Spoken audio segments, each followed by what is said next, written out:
Hello hi अस्सलाम वालेकुम। कैसे हैं आप सभी। तो आज है हम लोगों की अनरियल इंजन की दूसरी क्लास और आज के इस वीडियो में हम लोग अनरियल इंजन की कुछ बेसिक चीज़ों को जानेंगे। तो चलिए वीडियो को स्टार्ट करते हैं।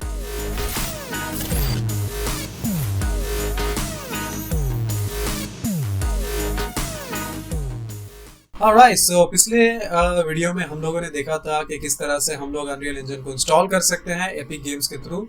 और आज हम लोग अनरियल इंजन को चलाकर देखेंगे और इसके कुछ बेसिक चीज़ों को जानेंगे। तो चलिए हम लोग यहाँ से अनरियल इंजन को ऑन करते हैं, डबल क्लिक, और हमारा अनरियल इंजन इंस्टॉल हो जाएगा। आई मीन इंस्टॉल नहीं, इंस्टॉल तो ये हो चुका है, मतलब ये स्टार्ट हो जाएगा। ऑलराइट, सो ये होता है उसका इंटरफेस। जब आप अनरियल को स्टार्ट करते हैं तो अनरियल कुछ इस तरह से दिखता है और आप देख सकते हैं यहाँ पे इनिशियलाइजिंग लिखा हुआ है। ये थोड़ा सा टाइम ले सकता है, आपके सिस्टम के ऊपर डिपेंड करता है कि आपके सिस्टम जितना ज़्यादा स्ट्रांग होगा ये उतना जल्दी ये इनिशियलाइज होकर ऑन हो जाता है, और जितना लो कॉन्फ़िगरेशन होगा तो ये थोड़ा सा टाइम लेता है। So just wait. Alright, so start होने के बाद हमें कुछ इस तरह का एक इंटरफेस हमें देखने को मिलता है, जहाँ पे एक तरफ रहता है रिसेंट प्रोजेक्ट, जो आपने रिसेंट काम किया है रिसेंट प्रोजेक्ट में। तो जैसे कि मेरा यहाँ दिखा रहा है रिसेंट प्रोजेक्ट। उसके बाद नीचे आपको मिल जाता है गेम्स में। तो गेम्स में आपको एक ब्लैंक मिलता है, बिल्कुल एक ब्लैंक व्यू पॉड आपको मिलेगा। फर्स्ट पर्सन, जिस तरह से फर्स्ट पर्सन शूटिंग गेम होता है उसके हिसाब से थर्ड पर्सन मिलेगा, top down and hand held. A R V R जो हम लोग देखते हैं ना, ए आर वगैरह, उसके लिए होता है। वर्चुअल रियलिटी एंड व्हीकल, इस तरह का आपको मिल जाता है। उसके बाद films and video, live events, इनके लिए यहाँ पे आपको बहुत सारे आपको टैब्स नहीं, मतलब एक तरह के टेम्पलेट्स आप कह सकते हैं, वो मिल जाते हैं। आर्किटेक्चर विजुअलाइजेशन के लिए आपको बहुत सारा मिल जाएगा, एंड ऑटोमोटिव के लिए आपको मिल जाता है बहुत सारा।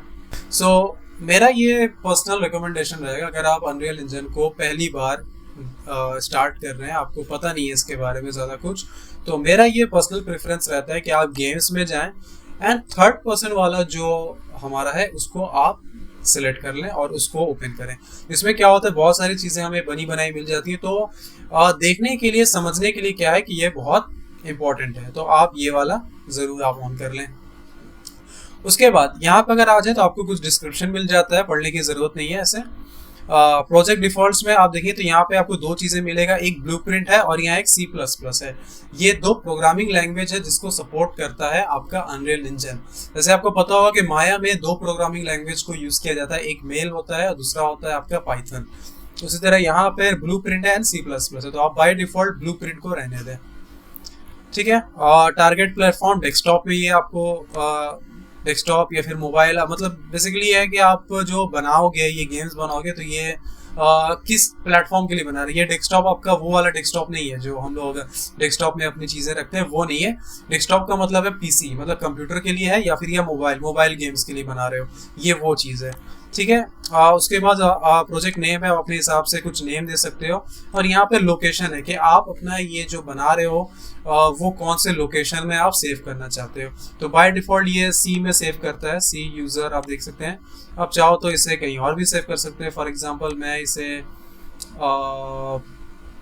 चलिए मैं इसे यहाँ सेव कर लेता हूँ।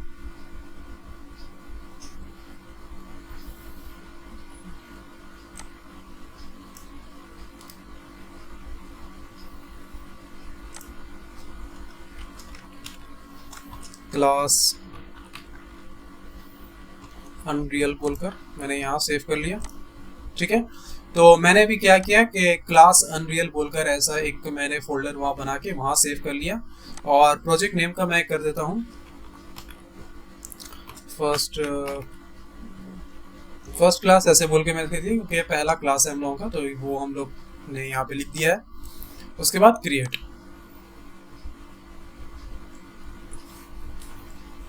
और यहाँ से हमारा प्रोजेक्ट को क्रिएट करना स्टार्ट हो जाएगा। So let's just wait.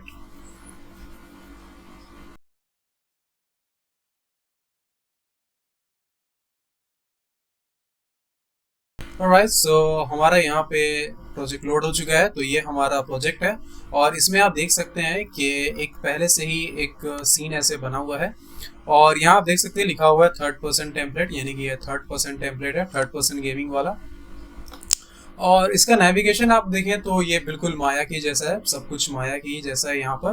जैसे स्क्रॉल से आपका जूम इन जूम आउट होता है, और यहाँ से alt and left mouse button से ये ऐसे रोटेट करता है हमारा सीन।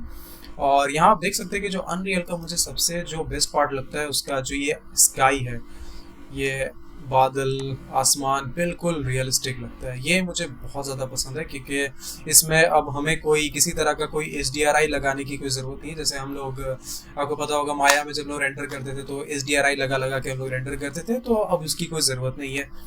सो ये काफ़ी अच्छा लगता है। और अगर आप यहाँ देखें, सो यहाँ पे आपको सीन के ऊपर यहाँ देखिए थोड़ा सा ग्लॉसी ग्लॉसी सल है यहाँ पर, और यहाँ देखिए आपको थोड़ा सा चमक भी नज़र आ रही होगी, ये बेसिकली सन है।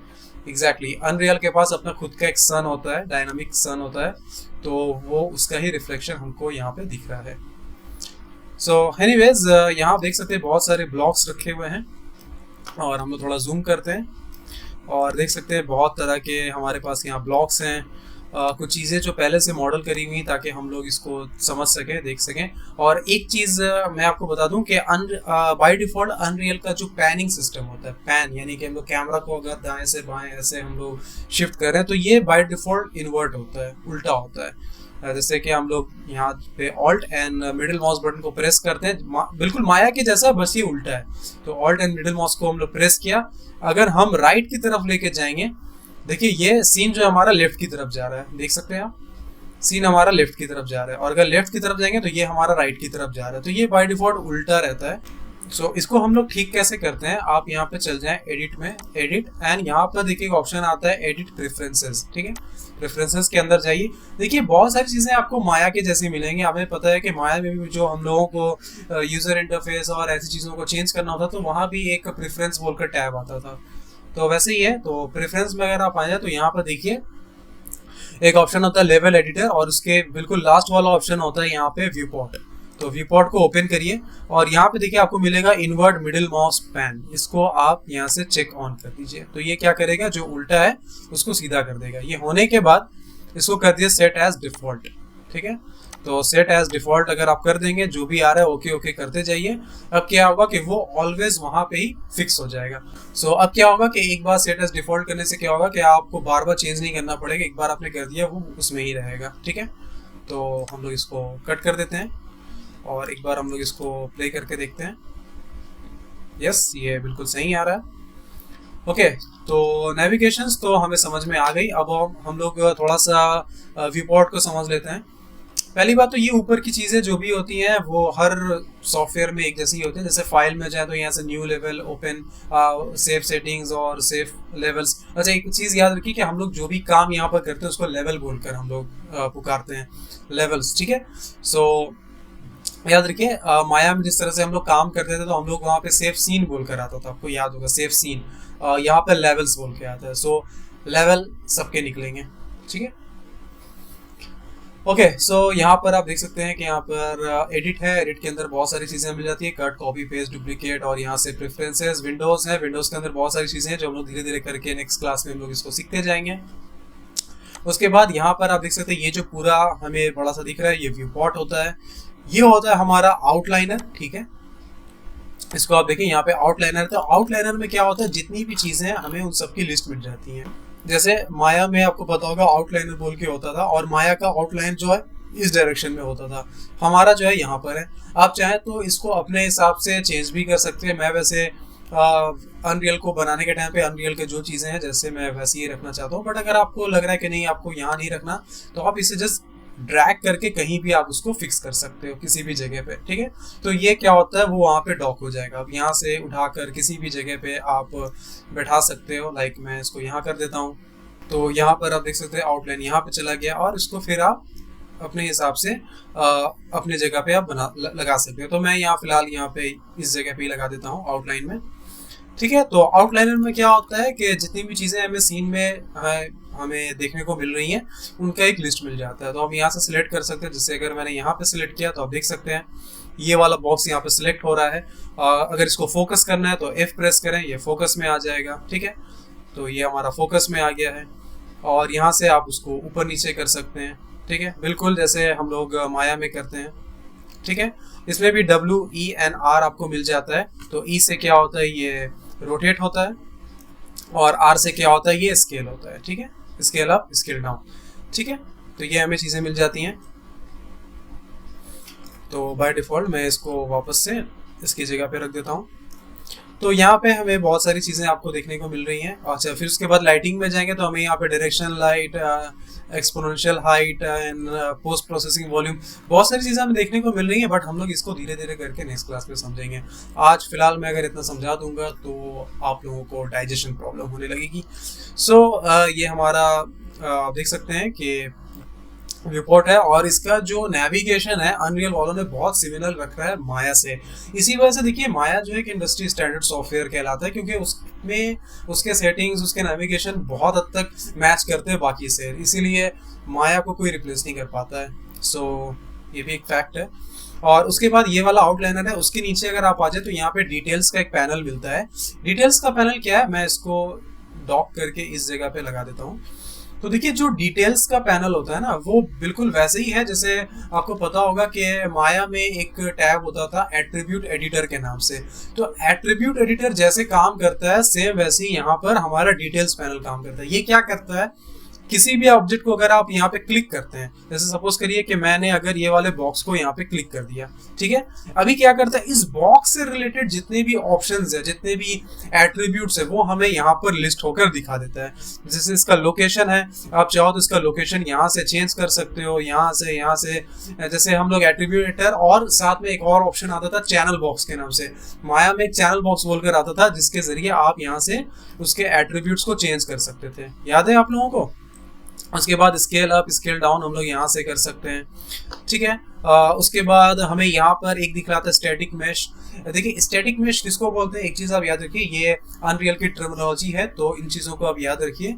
अनरियल के लैंग्वेज में जो स्टैटिक मैश कहते हैं, हम लोग ऐसे ऑब्जेक्ट को, ऐसे 3D ऑब्जेक्ट्स जो मूव नहीं करने हैं, उनको हम लोग स्टैटिक मैश कहते हैं, ठीक है।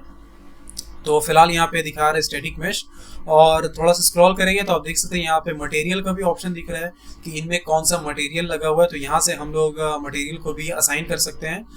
और उसके बाद यहाँ पर फिजिक्स है, फिजिक्स को भी हम लोग ऑन कर सकते हैं। फिजिक्स में क्या होता है कि जैसे कि कोई चीज़ गिर रहा है, कोई ऐसी चीज़ें हैं, तो इसको हम लोग फिजिक्स के थ्रू हम लोग कर सकते हैं यहाँ पे। और भी इसके अलावा बहुत सारी चीज़ें हैं जिसको हम लोग धीरे धीरे करके समझेंगे। फिलहाल आज के इस वीडियो में मैं आप लोगों को सिर्फ बेसिक नेविगेशन और बेसिक चीज़ों को बता रहा हूँ। तो इतना याद रखिए कि ये जो हमारा डिटेल्स का पैनल है, ये वैसे ही काम करता है जैसे माया के अंदर एट्रीब्यूट एडिटर काम करता है। और ये जो आउटलाइनर है, ये बिल्कुल वैसे ही है जैसे माया में आउटलाइन होता था, जिसमें सारी चीज़ों का लिस्ट होता था, ठीक है। तो फिलहाल मैं क्या कर रहा हूँ, इन चीज़ों को पकड़ के डॉक कर देता हूँ जहाँ पे ये था। ऑलराइट, एक और चीज़ अगर आपने नोटिस किया होगा, तो अगर जैसे मैं यहाँ पर इसको सपोज मैं इसे रोटेट कर रहा हूँ या फिर ऐसे पैन कर रहा हूँ, तो आप देख सकते हैं आपको ये काफ़ी स्लो मूवमेंट नज़र आ रही है। तो ये इसके लिए हम लोग क्या कर सकते हैं, यहाँ पर देखिए एक ऑप्शन आपको यहाँ पे दिख रहा होगा कैमरा का। तो अगर आप कैमरा पे जाते हैं तो ये कैमरा स्पीड होता है, कितना स्पीड वो कैमरा को मूव करेगा। तो अगर मैं इसको बढ़ा दूँ, फॉर एग्जांपल मैं 3 कर देता हूँ, तो अगर मैं अभी इसको करूँगा तो ये थोड़ा सा स्पीड अप कर देता है, ठीक है। तो ये हम लोगों को कभी कभी ज़रूरत पड़ती है कि आप कैमरा को कितना ज़्यादा स्लो या फिर स्पीड में मूव कराना चाहते हैं। तो सपोज़ मैंने यहाँ 8 रख दिया, अभी आप देख सकते हैं ये और भी ज़्यादा स्पीड ये मूव करना शुरू कर देता है। तो ये काफ़ी हेल्पफुल होता है हमारे काम के लिए। इसे आप और भी बढ़ा सकते हैं, लाइक 16 कर देते हैं, ठीक है। तो ये और भी ज़्यादा मूवमेंट हमें अच्छा दिखने को मिल रहा है। ऑलराइट, सो ये हो गया। अच्छा, एक और चीज़ मैं आप लोगों को दिखाऊं कि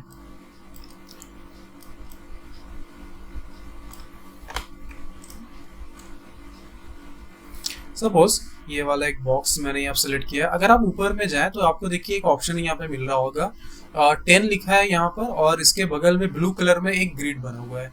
ये बेसिकली क्या है कि अगर आप इसको मूव करेंगे ना, तो आपको ये हल्का सा स्नैपिंग जैसा एक फील होता है। तो ये बेसिकली क्या करता है कि ये स्नैप करता है। तो अगर आप इसको ऑफ कर दें तो यहाँ से क्या होता है कि वो स्नैपिंग खत्म हो जाती है, ठीक है। स्नैप करना, ये बेसिकली स्नैप कर रहा है।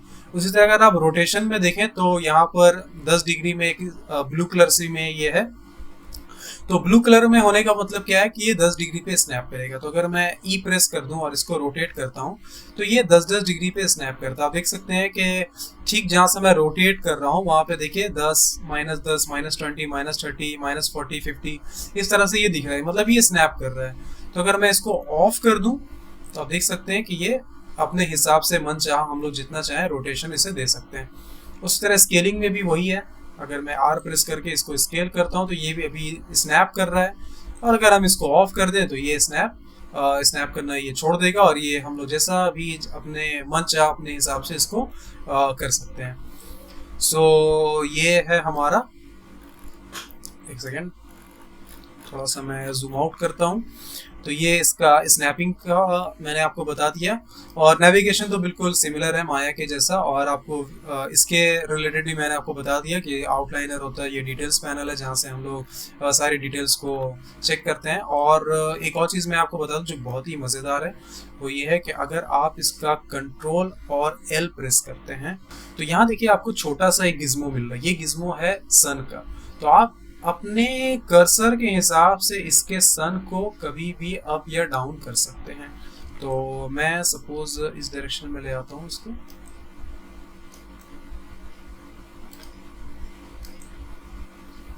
ऐसे हो गया, कंट्रोल एल प्रेस किया। अभी आप देखिए स्काई को, अगर आप देखें तो आपको स्काई पे पूरी तरह से हलचल नजर आ रही है। तो आप इसको अपने हिसाब से मतलब स्काई को, सन को डाउन कर सकते हैं, सन के मूवमेंट को, उसके जो डायरेक्शन है, उसका जो पोजीशन है, उसको आप चेंज कर सकते हैं। ये मुझे बहुत ही प्यारा लगता है और बहुत ही गजब लगता है। सो ये बहुत ही बढ़िया फीचर है। आई मीन ये HDRI से तो बहुत ही ज़्यादा बेटर है। अपने हिसाब से स्काई को हम लोग चेंज कर सकते हैं, बिल्कुल ये हमारे कंट्रोल में रहता है, जैसा चाहें हम लोग कर सकते हैं। ऑलराइट, सो आज के इस वीडियो में हम लोग यहीं तक रखते हैं, और इस क्लास में हम लोग इसके आगे का चैप्टर को देखेंगे, इसके आगे की चीज़ों को जानेंगे। तो मिलते हैं हम लोग नेक्स्ट क्लास में। और अगर आपको कोई भी प्रॉब्लम हो रहा है, कुछ भी दुश्वारी है, तो आप मुझसे कमेंट में पूछ सकते हैं। और चैनल को सब्सक्राइब नहीं किया तो चैनल को सब्सक्राइब करना बिल्कुल भी ना भूलें। मिलते हैं अगले वीडियो में, बाय।